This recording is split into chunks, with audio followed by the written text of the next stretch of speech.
Much difficulty lies in categorizing The Cherry Orchard in the list of comedies. Critics could not come to conclusion in defining its genre. The play has been debated for many years with respect to its style and genre. Neither it could be called a tragedy nor could it be categorized as a comedy, but a combination of both. There are equal tears and laughter in the play. At one moment it seems like a comic masterpiece, but in the next moment, it becomes tragic. Perhaps, Anton Chekhov blended the ingredients of the two main genres of drama, i.e., tragedy and comedy. The play shares the type of The Winter's Tale by William Shakespeare. Comedy and tragedy are entirely opposite, even then they are combined to form a new form of drama, called tragicomedy. A comedy is written to make the audience laugh. In ancient Greeks and Romans, comedy was a stage play with a happy ending. In light of the definition of comedy, The Cherry Orchard is not a comedy, as its ending is not happy at all, but pessimistic, gloomy and sad. On the other hand, a tragedy is the combination of many of the important ingredients, defined by Aristotle, such as the belonging of the hero from an upper class, his sufferings due to hamartia, and the catharsis of piety and fear. The Cherry Orchard does not fit in this category too. Although there is suffering in the play for Mrs. Renevsky and her family, yet there is no catharsis of feelings of piety and fear while watching this play. Mrs. Renevsky does not do anything to save her estate from the auction. Moreover, she does not change her habits, and instead of collecting money by cutting cherry trees and building cottages, as advised by Lopukhin, prefers the aristocratic lifestyle. She, free-handedly, lends money to Pishchik and spends gold on his aristocratic lifestyle. Hence, the play does not create feelings of piety and fear. The proverb, "As you sow, so shall you reap," applies in this situation. Mrs. Renevsky does not change with the changing atmosphere of Russia, and does not give up her feudal living style, therefore, in return she faces disaster, which is definitely justified in the eyes of readers, spectators. Anton Chekhov, writer of the play, defined The Cherry Orchard as a comic masterpiece. Indeed, lots of dialogues and actions of the characters in the play define it as a comic masterpiece. For example, Gaviv's imaginary billiard shots, his salute to an old bookcase, his addiction to candies, the actions of Simon Yepichodov's alias 22 Calamities, the love triangle between Yepichodov, Dunyasha and Yasha, which is merely created for the purpose of comedy, the language of Peter Trofimov, Yasha's exchange with Dunyasha in an orchard, Yasha's flirt with Dunyasha, etc.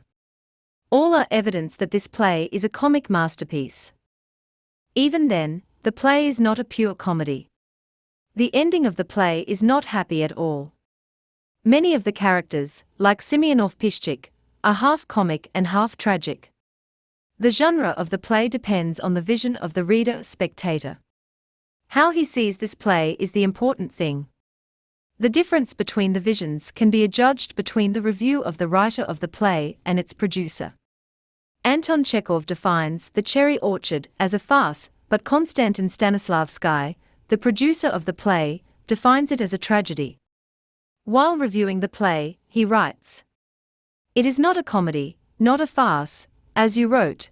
It is a tragedy, no matter if you do indicate a way out into a better world in the last act. When I read it for the second time, I wept like a woman. I tried to control myself, but I could not. I can hear you say, 'But please, this is a farce.' No, for the ordinary person this is a tragedy." Views of Konstantin Stanislavsky are considerable, but it is also a fact that The Cherry Orchard does not fit into the definition of congenital tragedy. It does not complete all the requirements of a tragedy as defined by Aristotle. Anton Chekhov may call this play a farcical comedy, but most critics find the play melancholic. The downfall of the upper class and the uprising of the middle class is the main theme of this play. Ultimately, the breakdown of the elite class is dreadful and creates sadness.